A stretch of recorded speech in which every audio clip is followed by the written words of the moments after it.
The paralysis effect from the bloodsucker was slowly starting to wear off, and as it did, Ian lifted himself off the ground to have a look at just what was going on. In the center of the arena was lit up by the small glowstone where Vorden was standing. As the bloodsucker lifted himself off the ground, he pulled the metal object that had been lodged into his shoulder and dropped it onto the floor. Rack!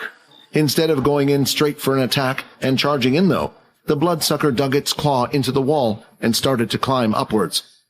"How are we meant to see him now?" said Vorden. "It's too dark and the beast can attack from anywhere." He lifted his hands and started to crumble up each of the chairs into several metal spikes, all looming above his head.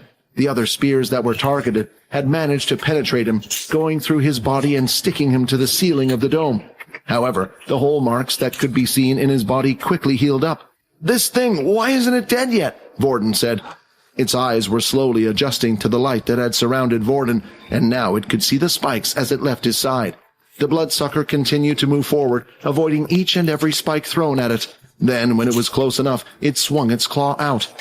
As it took a step forward, though, it felt something sharp pierce into its foot. As the beast looked down, it was another metal spike.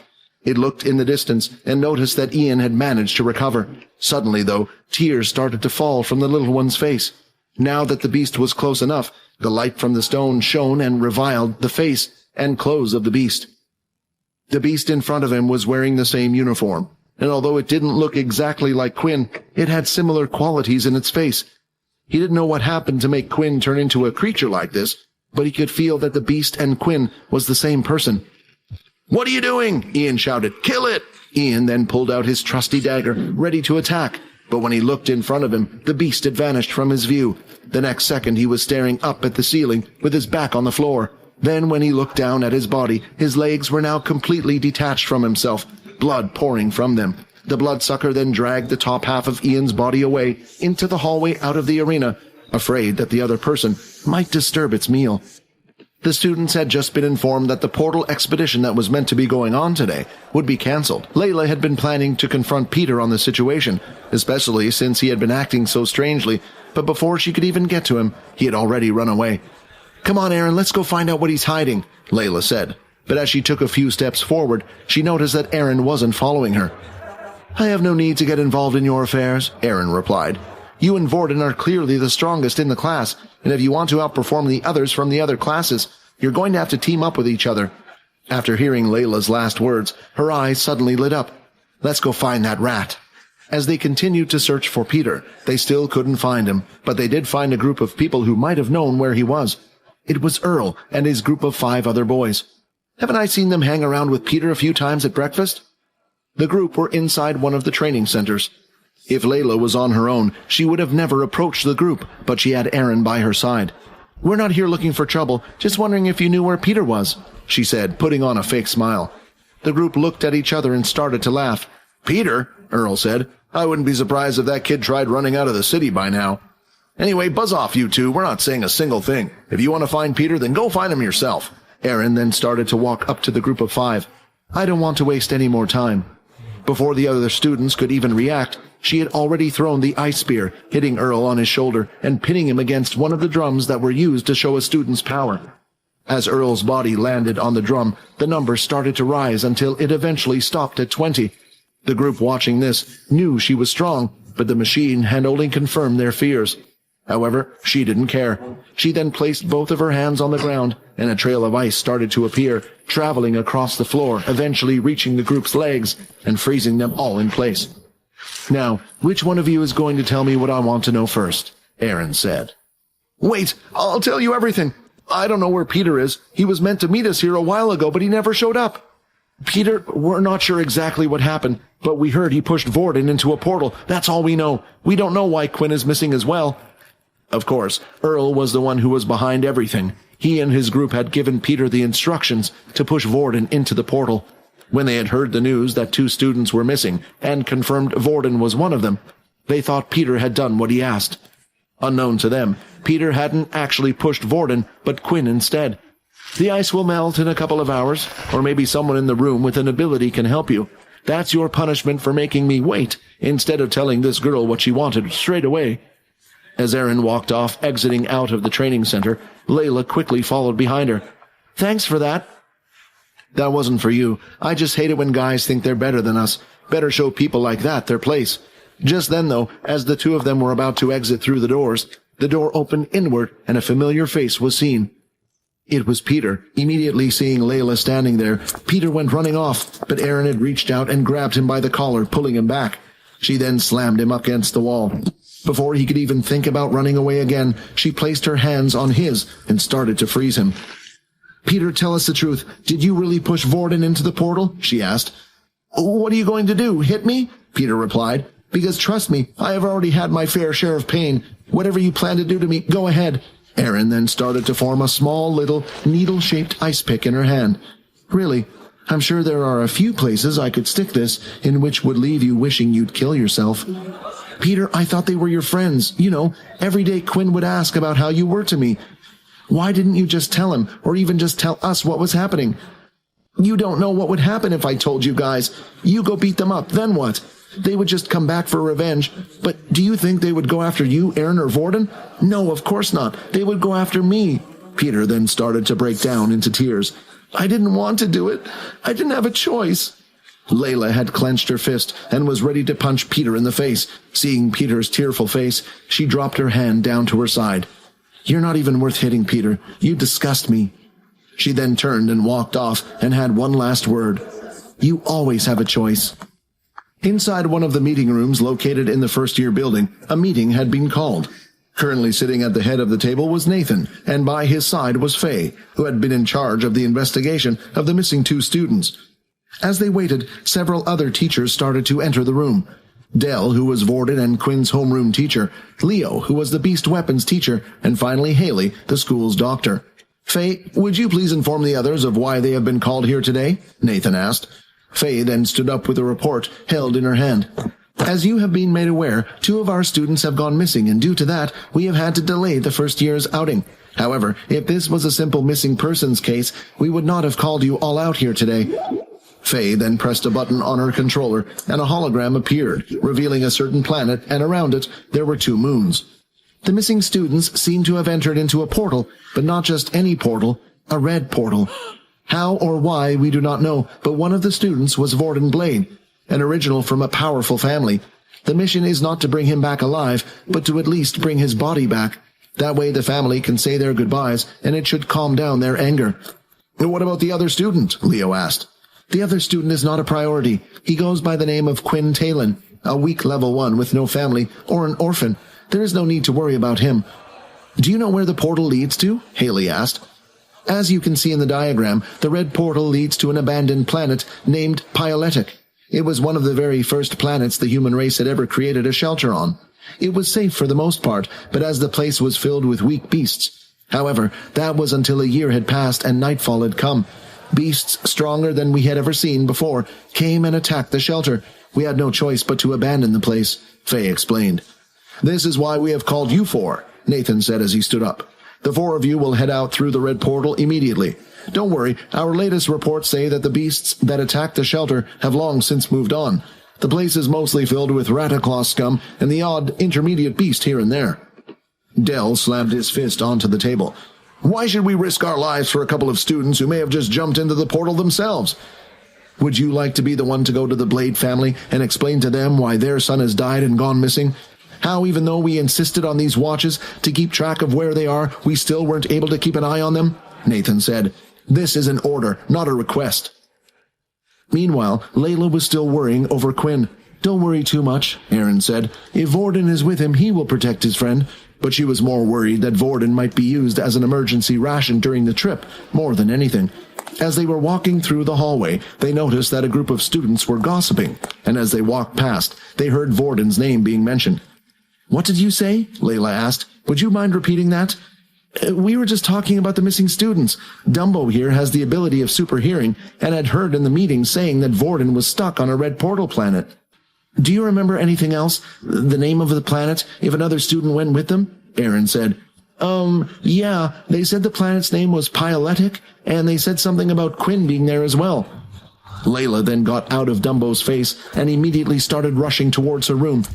"I'm sorry, Erin, I've got to run somewhere. Thanks for all the help." Layla had rushed off towards her dorm room as quickly as she could after hearing about what planet they were on. As she entered the room, she locked the door behind her and placed a chair on the handle. Her roommate luckily wasn't in at the moment. She then bent down under her bed and pulled out a small little box. As she opened the box, a circular black sphere-shaped ball was inside. She then tapped the top of the sphere, and a clicking sound was heard. A white ring started to light up and went around in circles for a few seconds before it finally completely lit up. Agent 83, what seems to be the problem? A voice said from the ball. Is it to do with the mission? I have found someone who will be of great help in our cause. However, it appears he is stuck somewhere. Would you be able to check if there are any agents on a planet named Pyoletic? Layla asked. Give me a few moments. I'm afraid all our agents have left that planet a while ago. Is there anything else I can help you with? No, that is it, thank you, Layla said. Then may I wish you luck in your mission. May Pure be with you. May Pure be with you, Layla replied. Was that really Quinn? Vorden asked. What happened to him? He looked so ugly, Rayton said. You do know he will be like that for a while now, Rayton said. Vorden then stopped walking forward as he had reached the torn-apart body on the floor in the stands. All that was left of Ian was his 2 legs that had been torn from the waist down. Hey, wait! Check the man's trousers. He had that advanced tier beast crystal, don't you remember? Now that he's dead, we may as well take it. Although Vorden didn't like disrespecting the dead and didn't often agree with Rayton, in this case it made sense to not let such a precious thing go to waste. After searching Ian's trousers, though, there was no such luck, and no crystal was found. Do you really think it's a good idea to follow that thing? Rayton asked. I need to see if that thing was really Quinn. You know, if I don't, the little one will punish us. Vorden then looked around and held out his hand, attracting one of the chairs from the stands, and held it in his hands. He held it in front of him like a shield as he walked forward. The bloodsucker continued to drag Ian's body across the floor, looking for somewhere safe to eat its meal. It turned and turned several corridors until it finally arrived at what looked like resting quarters. 35 of 100, 42 of 100. As the beast continued to suck Ian's blood, a notification screen appeared slowly, rising up until eventually the number had hit 100. 100 of 100. Sufficient blood has been consumed. Transformation will now end. Your mind is starting to stabilize. Just then, shooting pain once again started to enter Quinn's body, only this time it was starting to revert back to normal. His claw-like hands began to shrink down and go back to shape to what they once were.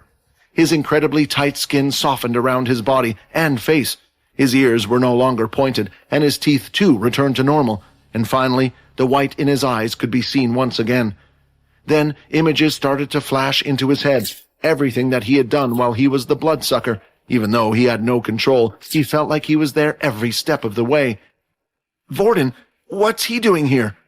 Then more images started to flash into his head, and finally he remembered slicing a man in half. That was me!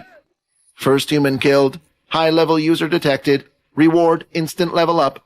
Congratulations, you are now level 10. Evolution process has begun. Evolution process?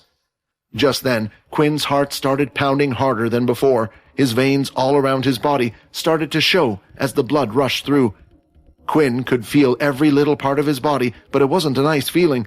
It felt like his blood was made of spikes as it went through and around his body. He could feel it tearing everything apart. Just then, a footstep was heard entering the room. Vorden had arrived. Quinn? Get away! Quinn groaned out as the pain continued to shoot through his whole body. Maybe I can help. I said get away. Quinn's voice sounded deep and dark as he lifted his head. Vorden could see his eyes were now glowing red. Hey, Vorden, I think you better listen to the kid. He could be turning into that thing again, Rayton said. But it was too late. Vorden had taken one step too many and was now within striking distance. Quinn lashed out, flinging his arm at Vorden. However, he was able to lift his metal chair up in time, blocking the attack, but it didn't do too much. The metal chair was immediately ripped by Quinn's hands, and the attack managed to craze Vorden's chest, flinging him backwards. Blood! Quinn screamed. Give me blood! What did I tell you? That chair was useless, Rayton complained. Quick, seal the door shut! Vorden no longer hesitated, and using his abilities, he pulled the broken door back in place, and using all his powers, quickly sealed it up. Quinn was no longer chasing after Vorden, but instead knelt on the floor, crying in pain. Vorden stayed there with his hands held up, holding the door in place. Fear that whatever was inside or whatever was happening to Quinn would come out again and attack him. The screams continued for a good 15 minutes, until they eventually died down and stopped. "Quinn?" Vorden called out softly, hoping not to startle him. "Is everything okay?" "Yeah," Quinn replied. "Just give me a few moments. I'll let you know when it's okay."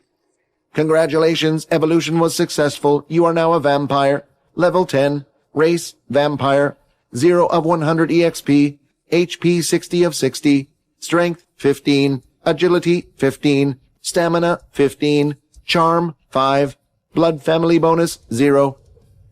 Just looking at his status screen alone, so much had changed. Quinn had yet to put his extra stat point, but it seemed like 2 more options were added to the stats screen. The first one being the charm stat, and the second being a blood family bonus. Although with no explanation, Quinn was clueless to what these 2 things did. Now that he was a vampire instead of a halfling, what happened when he stepped into the sun? Skill, blood ritual unlocked.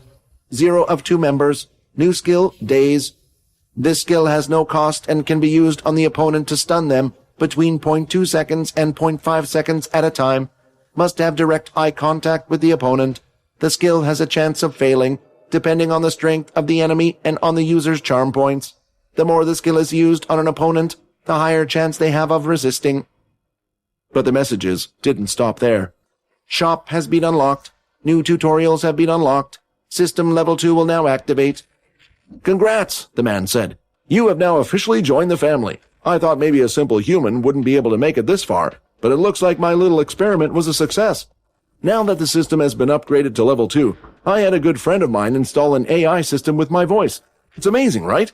Now you'll never feel alone again, and if you ever have a question about the system, just ask." "What?" Quinn thought. "Why wasn't the system like this from the beginning?" Now you're probably thinking, why didn't I design it this way from the very beginning? The truth is, you needed to be able to get this far on your own. I'm sorry, but now that you are a vampire, others will come looking for you. They have already blended into society, so it's almost impossible to tell who is one and who isn't. If you want to live a life of freedom as I did, then get stronger. Create a force of your own and fight back. Good luck, my friend. I'm really not human anymore, am I? Before Quinn was to check out all the new things the system had revealed there, was one more problem he needed to face, and it was on the other side of the door. It was time to confront Vorden. Around 10 minutes had passed since Vorden had last heard Quinn say anything. Then movement from the other side of the door was heard, as Quinn started to lift himself up from the ground. "Vorden, are you still there?" Quinn asked. "Yeah, I'm here. You all right now?" "Yeah, I'm okay. You probably want to know what just happened, don't you?" "Well, I'd be lying if I said no." Quinn then took a deep breath as he prepared to tell Vorden the whole tale. He slowly started at the beginning, about how he had obtained a book, all up to the point where he had arrived in the portal world, eventually turning into the bloodsucker.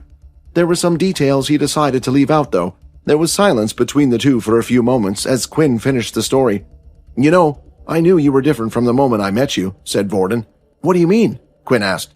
"Do you know how abilities work? Every person has a number of mutant cells inside their body that they can activate. My ability allows me to replicate these cells from one person into my own body. But when I shook your hand, I felt the different cells in your body, Quinn. Just for whatever reason, I couldn't replicate them. It was the first time something like that had ever happened." "Are you scared of me, Vorden?" "Scared, Quinn? Everyone has their own secrets that they don't want others to know, some more so than others. It's understandable why you hid it." Vorden then turned around and moved the metal door out and into the corridor. To his surprise, Quinn looked almost like a completely different person. He had a whole new energy surrounding him. Quinn had grown a few inches in height. His skin looked super smooth and had gone slightly pale, while his face looked a little more masculine. "Now this might be a tough one to explain," Vorden said. They continued to walk around and ended back in the arena where the two of them fought. Based on Ian's information, the portal was most likely to be in this building. After searching around for a while and no success, the two of them sat down on the arena floor. Quinn asked why Vorden was even here in the first place, and gave the simple reply of, "I came after you." The two of them started to laugh and joke about a few things as time passed by. "It's a shame you can't use your abilities in school. If it was a normal ability, my family could offer you protection. The military wouldn't try hurting you." Although Quinn could try to pass off the vampire abilities as something normal, There was the problem that there was no skill like it. On the video the system had shown, the blond man stated others would now be looking for him. Were others referring to other vampires? If so, he needed to keep this a secret even more so than before. From the sound of the video, they didn't sound like they would be welcoming to him.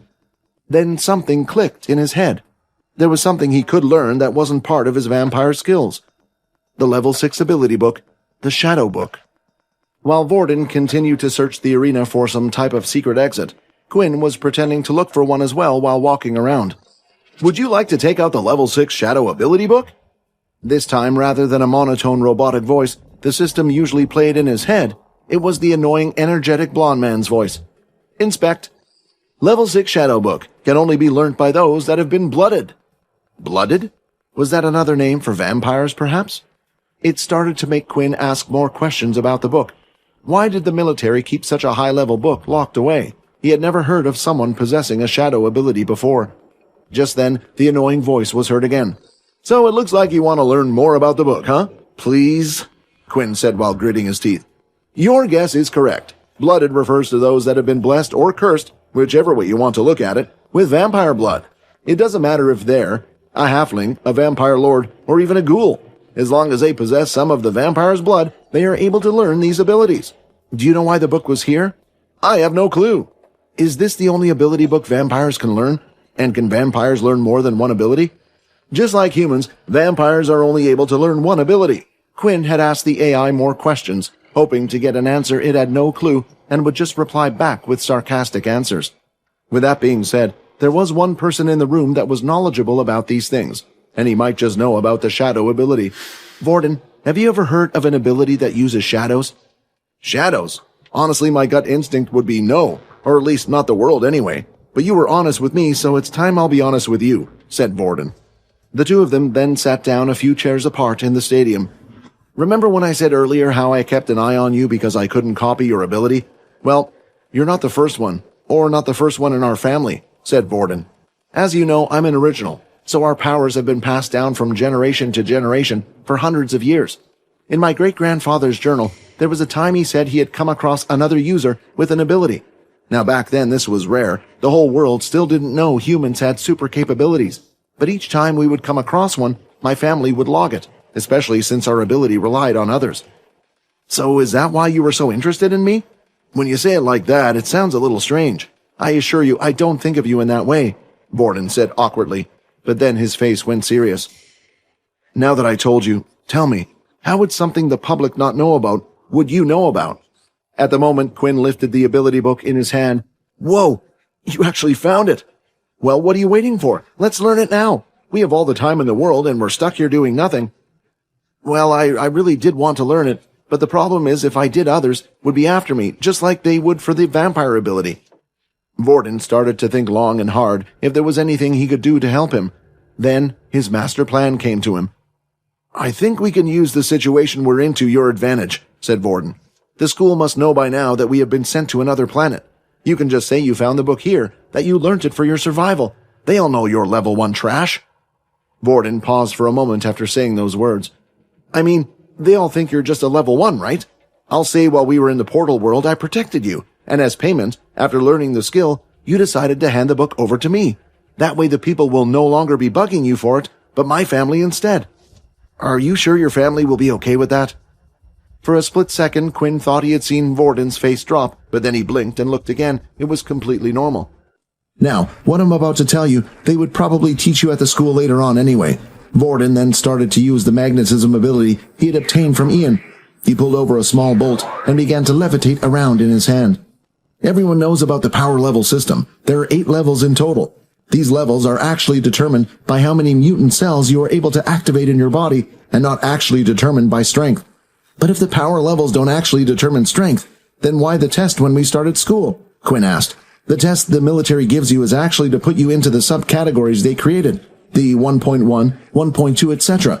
This can sometimes be determined by what skills you have as well. Quinn was suddenly confused because he was sure he had seen the number 5 on it before. These watches are the answer. The watches they put on us are able to determine the number of mutant cells in our body.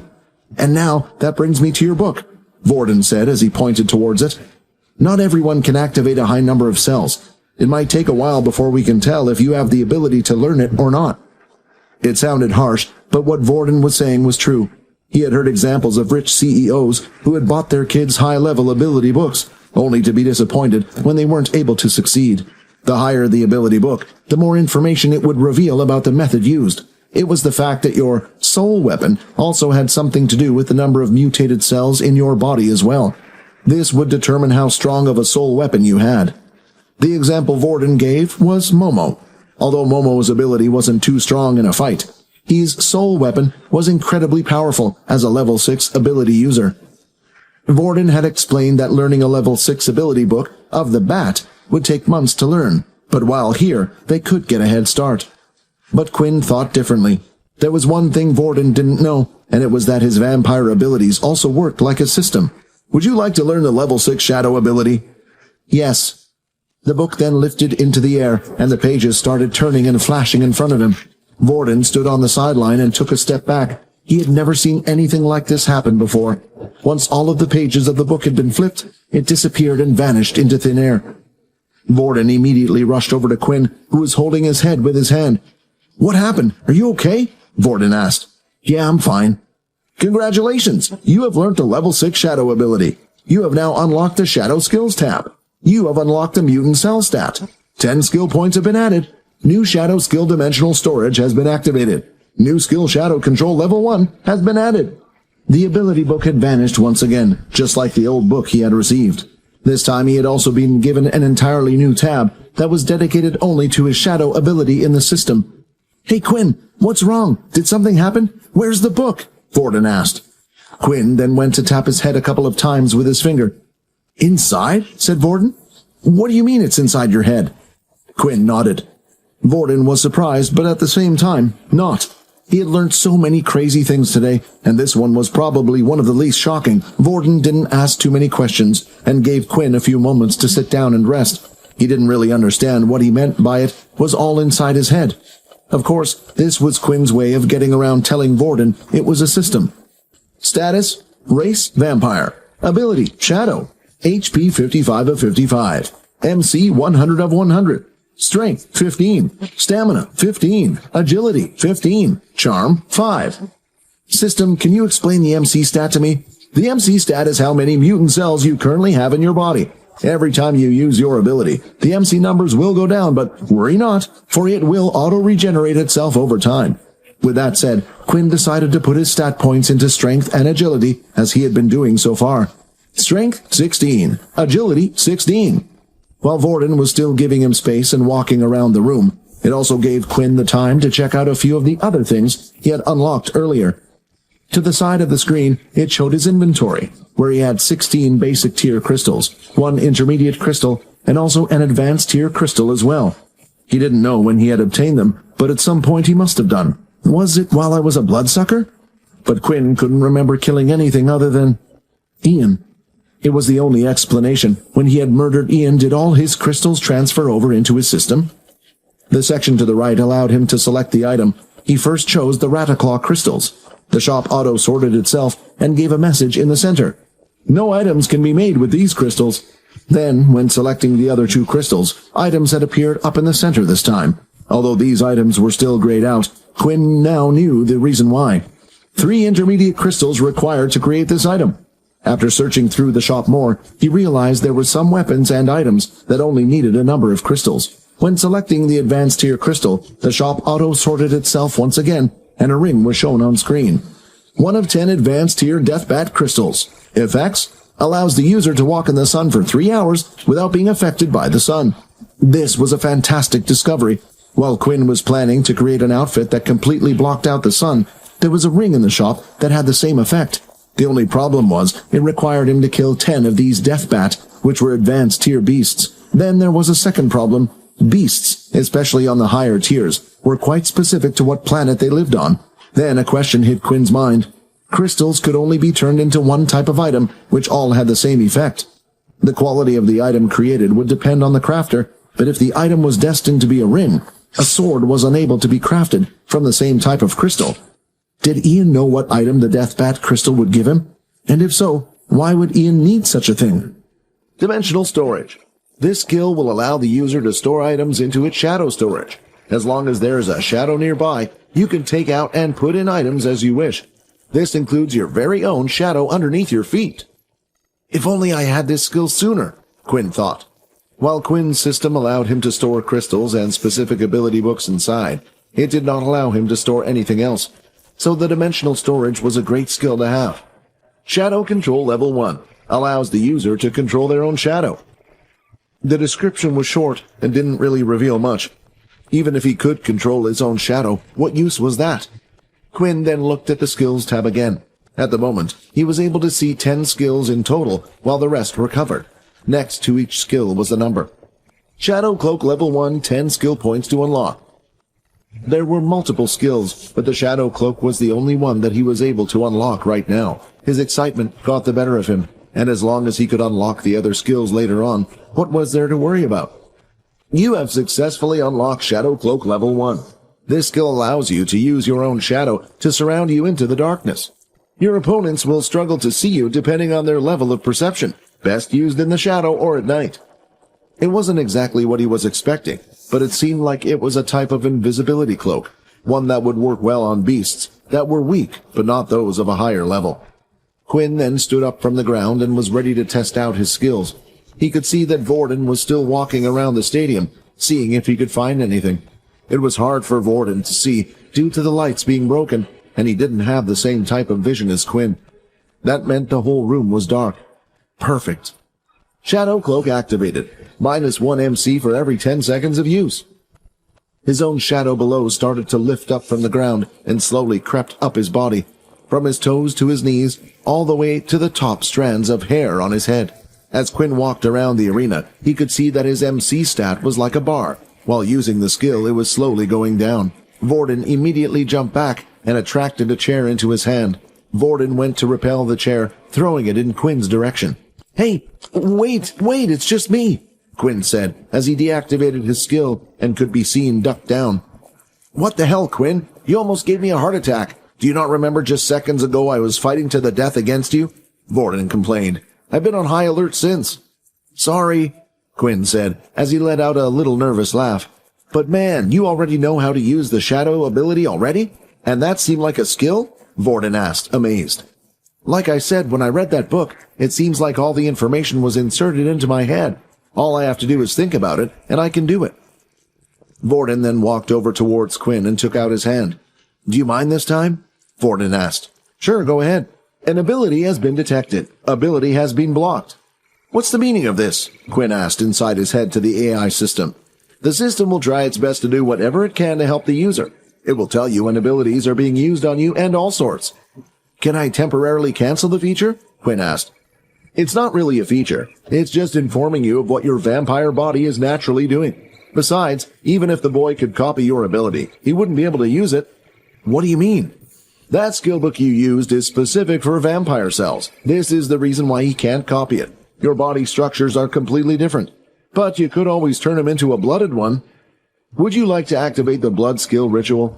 "Yes? No?" Quinn was wondering what the blood ritual was. After all, there wasn't much information revealed about it.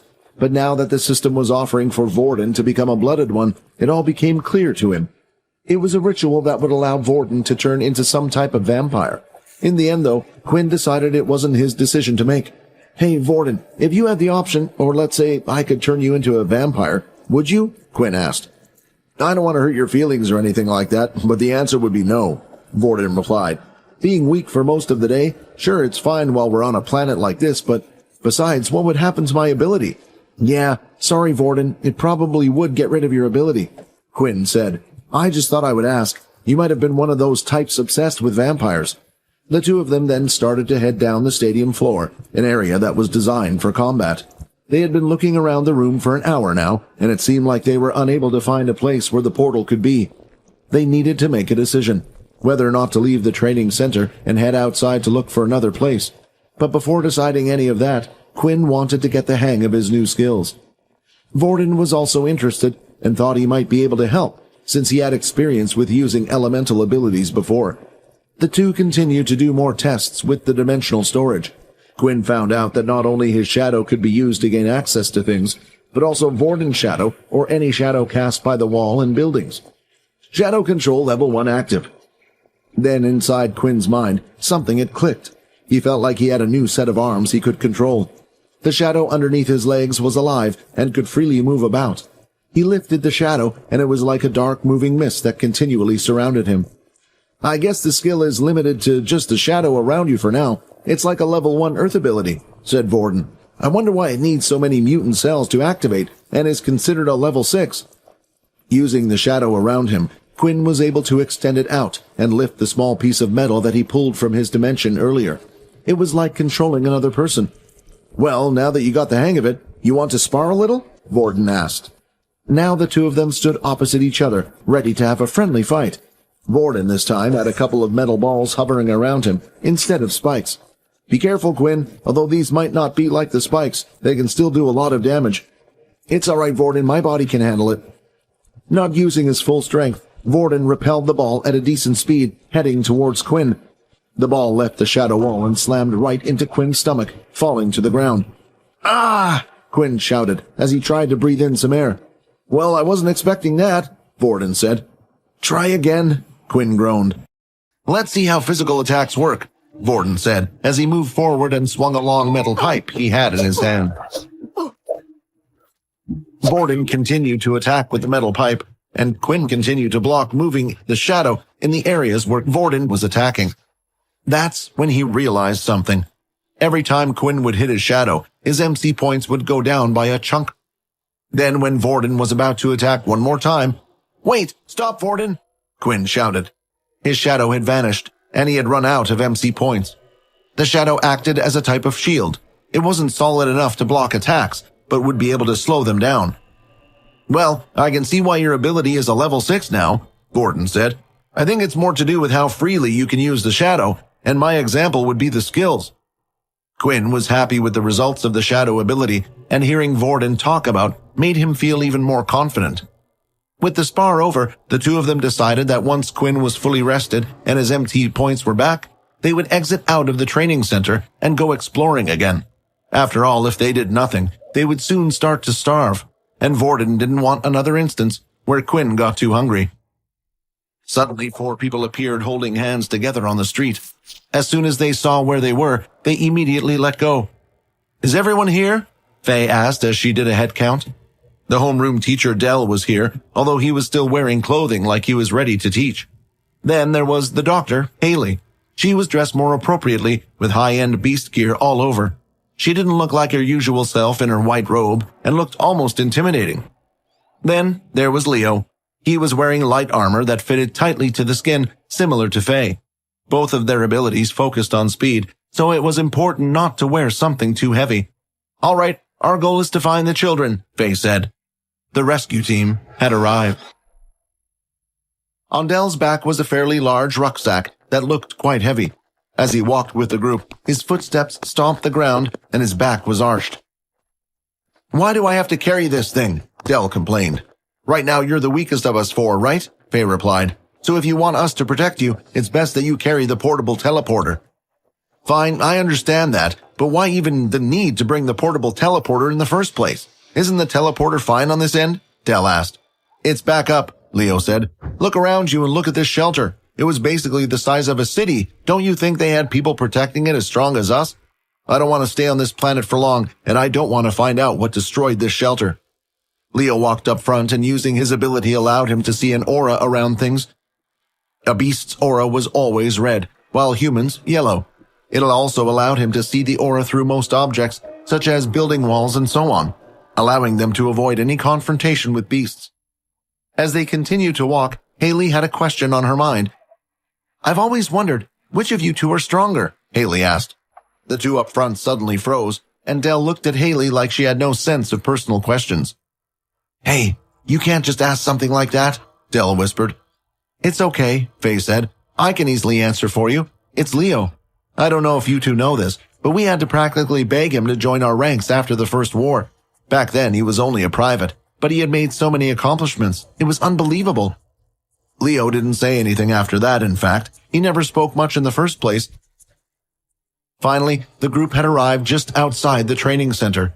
We'll make sure the portal is safe first, and then after we will go out looking for the kids, Faye said. The entrance looks clear, said Leo. They walked onward and eventually saw the dead Rataclaws just outside of the entrance. What happened here? Haley asked. Do you think it was the kids? I think you mean kid, Dell added. Only one of them has an ability, remember? Ah, Vorden is the original, correct. His ability is to copy that of others. Although we don't really know how it works, it could be possible. If he copied a strong ability, then I could see him being able to kill these rats, said Faye. Well, if we find Vorden, we can go home, right? Dell asked. Are you suggesting we leave and not bother looking for the other one? Leo asked. The mission stated to only find Vorden. Anyone else is considered a bonus. Would you risk your lives for one student? When I joined that war, what do you think I was doing? Leo asked. I was risking my life for the sake of everyone.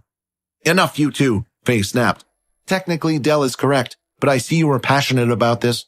We will scout the nearby area using your ability. If we find nothing, then we leave. Fair?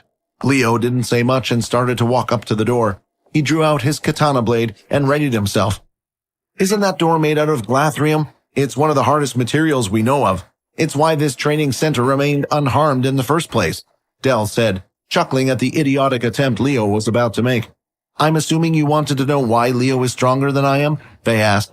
Leo slashed the door with one swing. No sound was made, and it seemed like the door wasn't even touched. Then, a few seconds later, a vertical slash was seen in the door, and the top half fell backwards onto the floor. That's why, said Faye.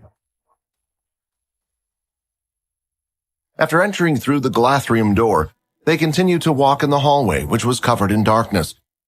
Dell couldn't get out of his head how easily Leo was able to break the door. It wasn't like Dell was a student. He was a professor, too. He had participated in the war back then as well, and never saw anything like what he saw today. However, it was clear to Dell that what Leo was using was at least a top-level beast-tier weapon. They had entered the reception area, where several doorways were leading to different sections of the training center. Wait, stop, Haley said to Leo and Faye up front. She bent down and studied the ground. Can you see what this is? It's blood and leading that way, she said as she pointed to the living quarters. How can you tell which direction it's coming from the stadium as well? Dell asked. Well, the blood tail, you can see that it's heading in the direction, and there's a lot of it, almost as if someone was dragged this way. Come on, let's hurry. It could be one of the students, Faye said. They followed the trail until finally it led them to the hallway with a broken door outside and a ripped-apart chair. Faye peeked her head into the room with the broken door and immediately turned away. Haley, I think you better take a look at this, Faye said. Haley took over and went inside the room, while Dell also took a look and turned his head away. Did you see the body? Dell said. Its body was ripped in half, guts spilling everywhere. Leo, who was standing next to him, turned his head and looked him in the eye. No, I didn't see anything. I haven't done so in a while now. Haley continued to examine the body. She went around the man's neck. Underneath his beast armor, she pulled out a colored dog tag. Again, 2 bite marks on the neck, just like the other students, Haley thought. Is there really a beast inside the academy somewhere? The same thing that killed this man? Or is it something else? Haley then stood up from the body and walked forward. Do you want the good news or bad news? She said. Just tell us everything, Faye replied. Well, the good news is it's not one of the students. Haley then pulled out the tag, which was attached to a chain, and dangled it in front of the others. The bad news is he was from one of the big 4 families. Each person's face dropped as soon as they heard the news. Which one? Faye asked. The tag says True Dream. Faye immediately slammed her fist against the wall as she heard those words. Why them out of all the families? The big 4 families were the ones who had the power to rival the military. However, the True Dream family was the most unique out of the 4. They had the closest connection with the military, enough even to have a seat at the council table. This was all because of the head of the family who had the ability to steal others' abilities. If anyone ever tried to rebel against the army, then they would get a visit from the True Dream leader, and they could never use their ability again. We can leave him here for now, but it's best before we leave we bring his body and take it to the True Dream family.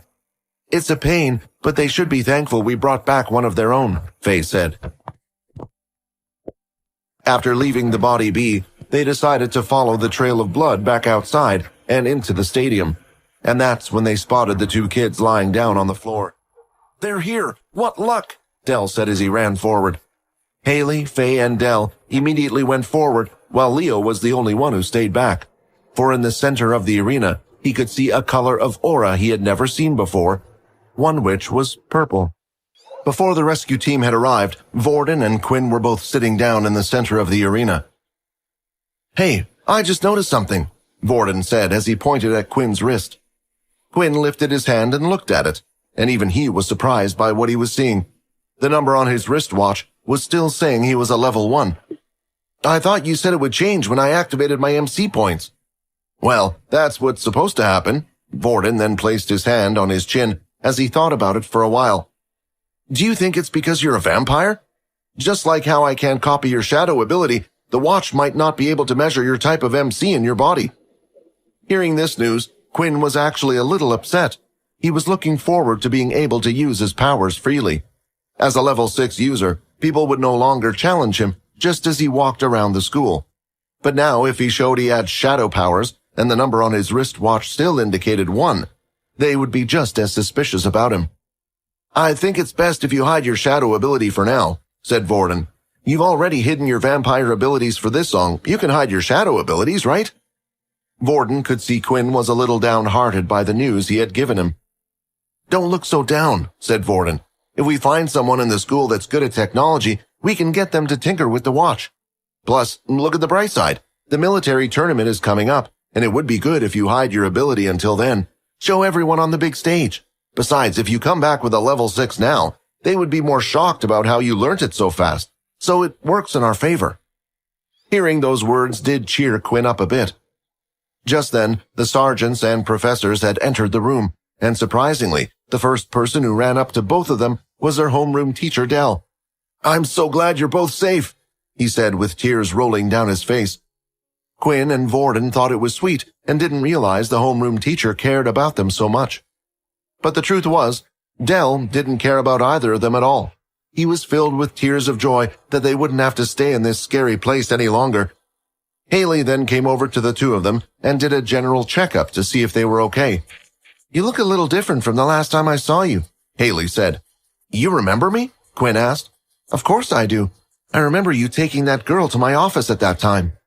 Not many people even remembered what Quinn looked like after seeing him the first time, which is why the other teachers had no reaction when seeing him, so he was quite surprised. "Boys your age do grow quick. You're looking like a man already," she said, smiling. She didn't know why, but as she was touching Quinn all over, she could feel his bulging muscles. "Looks like the charm effect is working," the system said. "It's a shame you didn't save up all your stats and pull all your points into the thing. She would have confessed to you right here and now." Suddenly she snapped out of it and took her hands away. After checking all their vitals were fine, she handed both of them a food pill. Although Quinn felt full, he decided to still take the pill regardless. However, as the pill went into Quinn's mouth and down his throat, he started coughing wildly. It was as if he was choking on the pill. "Is he choking?" Del asked. Quinn continued to cough with his hands placed on his knees until he threw up all across the floor. Faye, who was standing by his side, had a worried look on her face. "Haley, quick, check up on him. There's blood in his vomit." Quinn hadn't eaten anything in the last 2 days. If this was the case with anyone else, then they would be starving with hunger. However, it wasn't the case for Quinn. Before eating the pill, he felt completely full, and he could guess the reason why. Ian's blood. For some reason, as soon as he took that pill, it was like his body was rejecting it. Inedible substance consumed. Haley rushed over to check on Quinn once again and placed him on the floor. She checked everything she could and even started to use her healing ability on his stomach. "A healing ability has been detected. Unable to block ability. 55 of 55 HP. "Thank you. I feel much better," Quinn said. "Your hunger grows." "Did you find out what's wrong with the boy?" Faye asked. "Not yet," Haley replied, "but I would need to take him back to the doctor's office when I get back." "Blood bank used. 90 of 100 milliliters. You are no longer hungry." "Are we ready to head off now?" Leo said, staring in the direction of Quinn. "Is he looking at me? Can't be right, he is blind after all." "Now you two," Faye said, looking at Vorden and Quinn. When we head back, I want a detailed report of what happened. Although we have already heard the other side of the story, we would like to hear yours, so it matches up." "You mean you know someone pushed us into the portal?" Vorden asked. "Yes, the second year who was responsible came forward and admitted it. General Duke is dealing with his punishment as we speak." The group started to walk around the training center, with the kids in the center and Faye leading the front. Behind them was Leo, and now Quinn was sure of it. Leo was staring at him intently. Could Leo have discovered Quinn now had an ability? But if so, why wasn't he saying anything?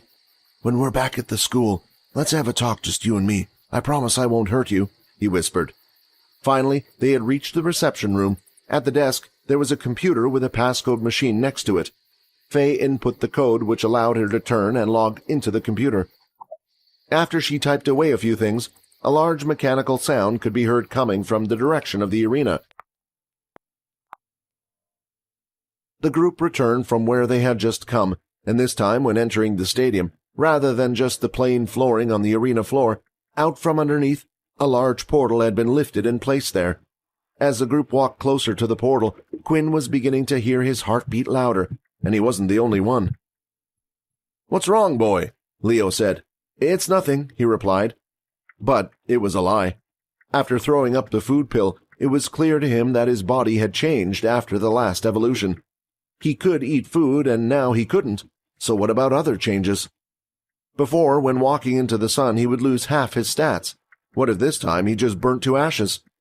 The group stepped into the portal and exited out from the other end. As they opened their eyes, they could see they were in the training hall, the same one where Peter had pushed Quinn. "Vorden, you head back to class. There are some checks I still need to do on Quinn," Haley said. "Del, you're free to go, and Leo, you come with me. We will report this back to Nathan, telling him the mission is a success, and I'm guessing he will decide what to do with the true dream body." The students were currently in the middle of their classes. Layla was sitting in her seat, hitting her pen constantly on her table. She moved it up and down in the middle with her fingers. It was something she would do whenever she had something on her mind. As soon as classes were over and she entered the hallway, she could hear all the other students mumbling away. "Did you hear? Apparently the missing students are back." "Are you sure?"